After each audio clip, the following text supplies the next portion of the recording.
सत श्री अकाल जी, मैं स्वाति सक्सेना पंजाबी खबरां वेख रहे आप सब का स्वागत करती हैं। खबरें शुरुआत करांगे पर एक नज़र हेडलाइंस ते।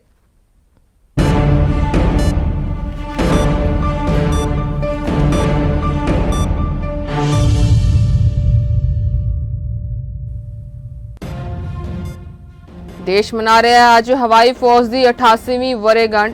भारतीय हवाई सेना वालों आसमान विच ताकत का प्रदर्शन।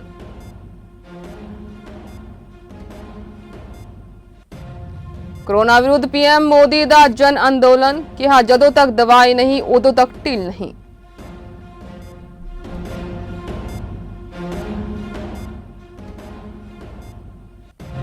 गुरुद्वारा श्री डेरा साहिब डेरा बाबा नानक पहुंचे मजीठिया। सिख संगत लई लांघा मुड़ खोलन दी मजीठिया वालों भारत सरकार नूं अपील।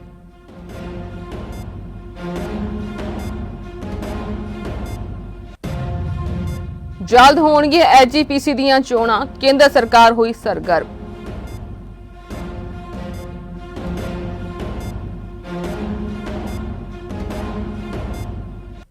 किसानां दा धरना 15वें दिन अज भी जारी। वफक सियासी पार्टियां दे कारपोरेट घराणियां दे साड़े पुतले।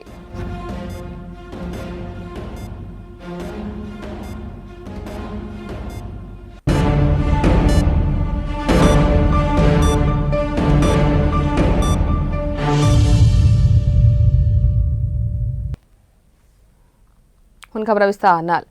अज भारतीय हवाई सेना अपना 88वां स्थापना दिवस मना रही है। हर साल की तरह इस बार भी यह दिन गाजियाबाद के हिडन एयरबेस विखे मनाया जा रहा है। इस बार आईएएफ दिवस के खिच का केंद्र राफेल फाइटर जेट्स ने। एयर फोर्सिस दिवस के हिडन एयरबेस से रखवाए गए प्रोग्राम विच आईएएफ के मुखी और 3 हथियारबंद सेनावां के सीनियर अधिकारी मौजूद ने। इस मौके भारतीय हवाई सेना के पायलट्स द्वारा वख-वख जहाज़ों द्वारा एक शानदार एयर शो प्रदर्शित किया गया। हवाई फौज मुखी air chief marshal RKS Bhadauria ने आज कहा कि देश नूं भरोसा दिता है कि हवाई फौज देश दीयां हवाई सरहदां दे दिन रात रखिया करन अते किसी भी स्थिति नाल मजबूती नाल नजिठण लई तैयार है। इस मौके राष्ट्रपति रामनाथ कोविंद, प्रधानमंत्री मोदी अते रखिया मंत्री राजनाथ सिंह ने समूह देशवासियों नूं हवाई फौज की वर्षगांठ की मुबारकबाद दी है।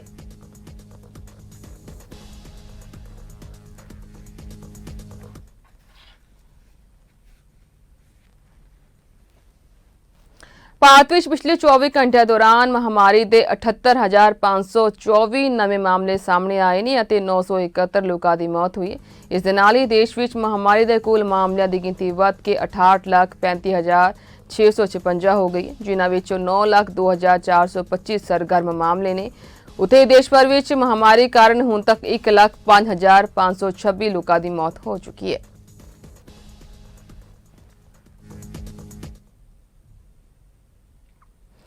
प्रधानमंत्री मोदी ने आने वाले त्योहारों, ठंड के मौसम और अर्थव्यवस्था की स्थिति के मद्देनज़र अज कोविड-19 लिए लोगों के उचित रवैये बारे ट्विटर से एक जन अंदोलन की शुरुआत की है। उन्होंने लड़ीवार ट्वीट करके लोगों को अपील की है कि जदों तक कोरोना वायरस की रोकथाम लिए कोई टीका नहीं बन जाता उदों तक उन्होंने हर सावधानी वरतनी है, थोड़ी भी ढिल नहीं करनी है। उन्होंने कहा कि कोरोना वायरस तो बचो, हाथ धोवो, वार-वार सही तरह मास्क पहनो, निभाओ 2 गज की दूरी, जदों तक दवाई नहीं उदों तक ढील नहीं। मोदी ने कोरोना वायरस तो बचाव संबंधी संदेशों नाल तस्वीरां भी साझी कीतियां ने।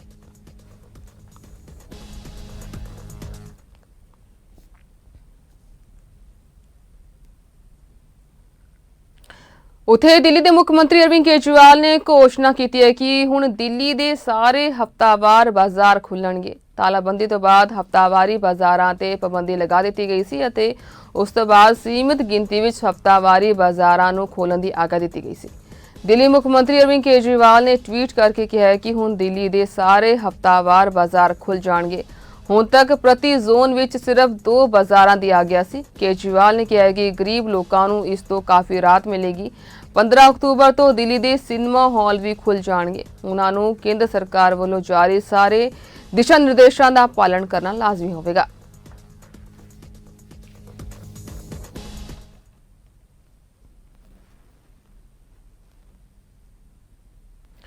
ਪਾਵਨ ਸਰੂਪਾਂ ਦੇ ਮਾਮਲੇ ਵਿੱਚ ਸ਼੍ਰੋਮਣੀ ਕਮੇਟੀ ਦੇ ਅਹੁਦੇਦਾਰਾਂ ਤੇ ਅੰਤਰਿਮ ਕਮੇਟੀ ਦੇ ਮੈਂਬਰਾਂ ਵੱਲੋਂ ਪਛਤਾਤਾਪ ਵਜੋਂ ਸ਼੍ਰੀ ਅਕਾਲ ਤਖ਼ਤ ਸਾਹਿਬ ਤੋਂ ਮਿਲੀ ਧਾਰਮਿਕ ਸਜ਼ਾ ਦੇ ਸੰਬੰਧੀ ਅੱਜ ਦੂਸਰੇ ਦਿਨ ਸ਼੍ਰੋਮਣੀ ਕਮੇਟੀ ਦੇ ਪ੍ਰਧਾਨ ਭਾਈ ਗੋਬਿੰਦ ਸਿੰਘ ਲੌਂਗੋਵਾਲ ਅਤੇ ਹੋਰ ਅਹੁਦੇਦਾਰਾਂ ਵੱਲੋਂ ਸਾਰਾਗੜ੍ਹੀ ਸਰਾਂ ਤੋਂ ਘੰਟਾ ਘਰ ਤੱਕ ਝਾੜੂ ਦੀ ਸੇਵਾ ਕੀਤੀ ਗਈ ਹੈ।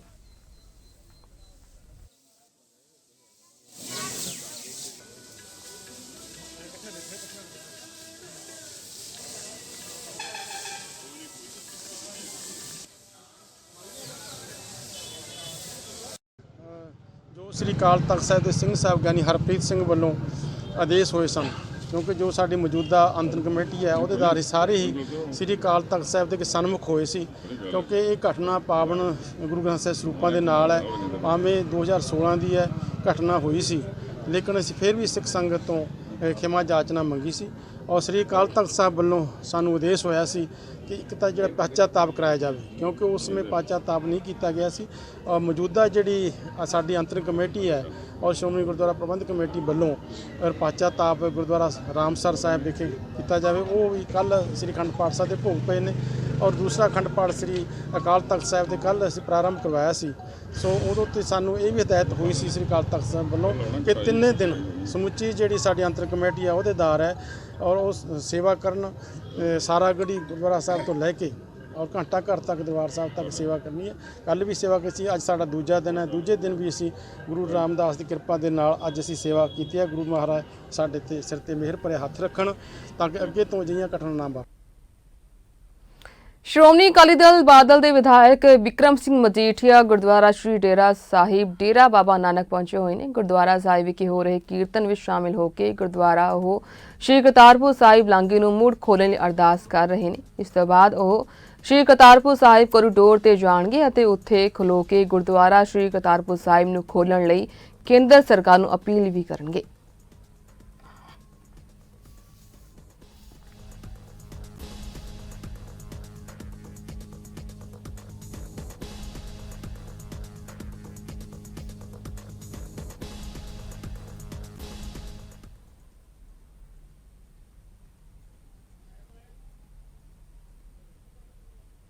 ਸ਼੍ਰੋਮਣੀ ਗੁਰਦੁਆਰਾ ਪ੍ਰਬੰਧਕ ਕਮੇਟੀ ਦੀਆਂ 2016 ਤੋਂ ਲਟਕਦੀਆਂ ਆ ਰਹੀਆਂ ਆਮ ਚੋਣਾਂ ਹੁਣ ਬਹੁਤ ਜਲਦੀ ਹੀ ਹੋਣ ਵਾਲੀਆਂ ਨੇ। ਜੇਕਰ ਸਭ ਕੁਝ ਠੀਕ ਠਾਕ ਰਿਹਾ ਤਾਂ 6 ਮਹੀਨਿਆਂ ਅੰਦਰ ਹੀ ਇਹ ਚੋਣਾਂ ਹੋ ਜਾਣਗੀਆਂ।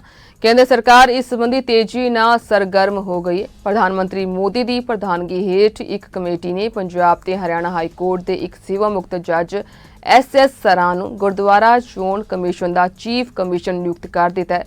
ਇਸ ਤੋਂ ਪਹਿਲਾਂ 2011 ਵਿੱਚ SGPC ਦੀਆਂ ਆਮ ਚੋਣਾਂ ਹੋਣੀਆਂ ਸਨ। 2011 ਤੋਂ 2016 ਤੱਕ ਹਾਊਸ ਚੱਲਿਆ ਸੀ। ਸਹਿਜਧਾਰੀ ਵੋਟਾਂ ਦੇ ਵਿਵਾਦ ਕਾਰਨ ਸੁਪਰੀਮ ਕੋਰਟ ਵਿੱਚ ਹੋਈ ਸੁਣਵਾਈ ਕਾਰਨ ਇਹ ਚੋਣਾਂ ਲਟਕ ਗਈਆਂ ਅਤੇ ਸਮੇਂ ਸਿਰ ਨਹੀਂ ਹੋ ਸਕੀਆਂ। ਸੂਤਰਾਂ ਮੁਤਾਬਕ ਸ਼੍ਰੋਮਣੀ ਕਮੇਟੀ ਦੀਆਂ ਆਮ ਚੋਣਾਂ ਸ਼੍ਰੋਮਣੀ ਅਕਾਲੀ ਦਲ ਅਤੇ ਬਾਦਲ ਪਰਿਵਾਰ ਲਈ ਸੈਮੀ ਫਾਈਨਲ ਵਾਂਗ ਨੇ, ਕਿਉਂਕਿ 2022 ਵਿੱਚ ਪੰਜਾਬ ਵਿਧਾਨ ਸਭਾ ਦੀਆਂ ਹੋਣ ਵਾਲੀਆਂ ਚੋਣਾਂ ਤੋਂ ਪਹਿਲਾਂ ਇਹ ਚੋਣਾਂ ਇਸ ਗੱਲ ਨੂੰ ਤੈਅ ਕਰਨਗੀਆਂ ਕਿ ਅਕਾਲੀ ਦਲ ਦੀ ਦਸ਼ਾ ਤੇ ਕੀ ਹੋਵੇਗੀ।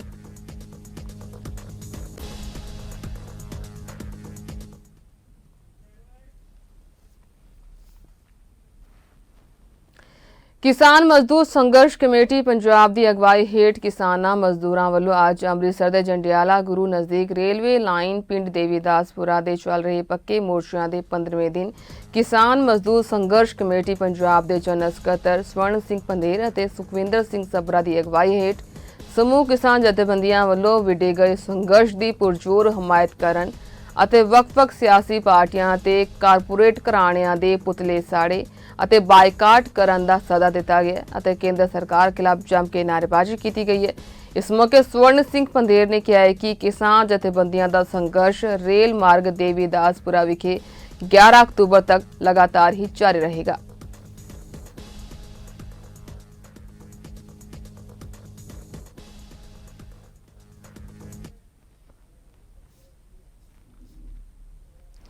ਉੱਥੇ ਮੰਡੀਆਂ ਵਿੱਚ ਰੁਲ ਰਹੇ ਕਿਸਾਨਾਂ ਲਈ ਚੰਗੀ ਖਬਰ ਹੈ। ਮੁੱਖ ਮੰਤਰੀ ਕੈਪਟਨ ਅਮਰਿੰਦਰ ਸਿੰਘ ਨੇ ਖਰੀਦ ਏਜੰਸੀਆਂ ਨੂੰ ਹੁਕਮ ਦਿੱਤਾ ਕਿ ਕਿਸਾਨਾਂ ਨੂੰ ਝੋਨੇ ਦੀ ਖਰੀਦ ਮਗਰੋਂ 24 ਘੰਟੇ ਅੰਦਰ ਅਦਾਇਗੀ ਕੀਤੀ ਜਾਵੇ। ਕੈਪਟਨ ਨੇ ਇਹ ਹੁਕਮ ਰਿਜ਼ਰਵ ਬੈਂਕ ਆਫ ਇੰਡੀਆ ਵੱਲੋਂ ਖਰੀਦ ਸੀਜ਼ਨ 2020-21 ਦੇ ਅਕਤੂਬਰ ਮਹੀਨੇ ਲਈ ਝੋਨੇ ਦੀ ਖਰੀਦ ਲਈ ਕਰਜ਼ਾ ਸੀਮਾ ਮਨਜ਼ੂਰ ਕਰਨ ਮਗਰੋਂ ਦਿੱਤਾ। ਦਰਅਸਲ ਪੰਜਾਬ ਦੀਆਂ ਮੰਡੀਆਂ ਵਿੱਚ ਝੋਨੇ ਦੀ ਆਮਦ ਸ਼ੁਰੂ ਹੋ ਗਈ ਹੈ। ਹਰ ਸਾਲ 1 ਅਕਤੂਬਰ ਤੋਂ ਸ਼ੁਰੂ ਹੋਣ ਵਾਲੀ ਖਰੀਦ ਇਸ ਵਾਰ ਅਗੇਤੀ ਸ਼ੁਰੂ ਹੋ ਗਈ ਸੀ। ਇਸ ਲਈ ਕਿਸਾਨਾਂ ਨੂੰ ਮੰਡੀਆਂ ਵਿੱਚ ਰੁਲਣਾ ਪੈ ਰਿਹਾ ਹੈ।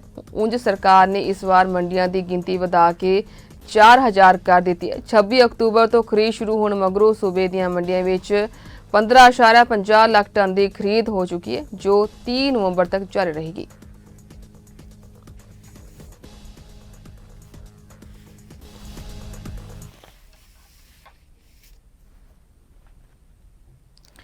ਦੇਸ਼ ਵਿੱਚ ਮਹਾਮਾਰੀ ਕਰਕੇ ਲੋਕਾਂ ਦੀਆਂ ਜ਼ਿੰਦਗੀਆਂ ਵਿੱਚ ਕਾਫੀ ਕੁਝ ਬਦਲ ਗਿਆ ਹੈ। 3 ਮਹੀਨੇ ਪੂਰਨ ਲਾਕਡਾਊਨ ਹੋਣ ਮਗਰੋਂ ਹੁਣ ਇੱਕ ਵਾਰ ਫਿਰ ਦੇਸ਼ ਨੇ ਰਫ਼ਤਾਰ ਫੜਨੀ ਸ਼ੁਰੂ ਕਰਤੀ ਹੈ, ਪਰ ਕਿਸਾਨਾਂ ਦੇ ਅੰਦੋਲਨ ਕਰਕੇ ਮੁੜ ਕਾਫੀ ਕੁਝ ਮੁਸ਼ਕਿਲ ਹੋ ਗਿਆ। ਕੋਰੋਨਾ ਦੀ ਮਾਰ ਮਗਰੋਂ ਪਟਰੀਆਂ ਤੇ ਪਰਤਣ ਵਾਲੀਆਂ ਰੇਲਾਂ ਇੱਕ ਵਾਰ ਫਿਰ ਕਿਸਾਨ ਅੰਦੋਲਨ ਕਾਰਨ ਠੱਪ ਹੋ ਗਈਆਂ ਨੇ।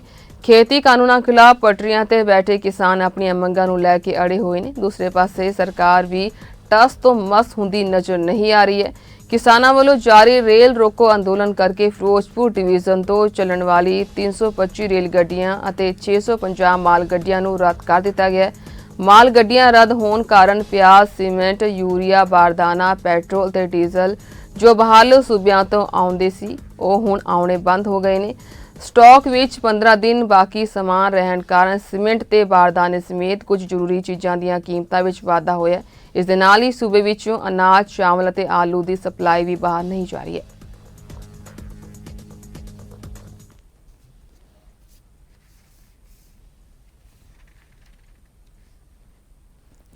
ਪਰਾਲੀ ਨੂੰ ਅੱਗ ਲਗਾਉਣ ਦੀ ਬਜਾਏ ਵੱਖ-ਵੱਖ ਖੇਤੀ ਸੰਦਾਂ ਰਾਹੀਂ ਝੋਨੇ ਦੀ ਪਰਾਲੀ ਨੂੰ ਜ਼ਮੀਨ ਵਿੱਚ ਹੀ ਦਬਾਇਆ ਜਾਵੇ। ਇਨ੍ਹਾਂ ਸ਼ਬਦਾਂ ਦਾ ਪ੍ਰਗਟਾਵਾ ਡਿਪਟੀ ਕਮਿਸ਼ਨਰ ਅਰਵਿੰਦਪਾਲ ਸਿੰਘ ਸੰਧੂ ਨੇ ਆਪਣੇ ਹਫ਼ਤਾਵਾਰੀ ਫੇਸਬੁੱਕ ਲਾਈਵ ਪ੍ਰੋਗਰਾਮ ਵਿੱਚ ਜ਼ਿਲ੍ਹਾ ਵਾਸੀਆਂ ਨਾਲ ਰੂਬਰੂ ਹੁੰਦੇ ਕੀਤਾ।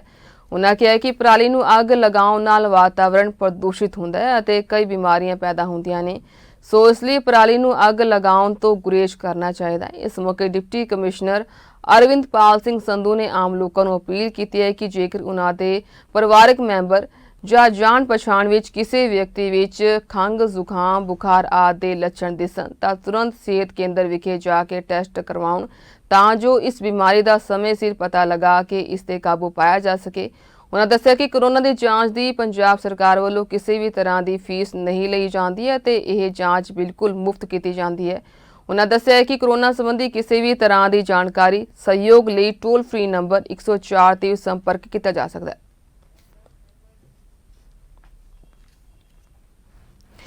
इजाज़त में दो आ गया। धन्यवाद।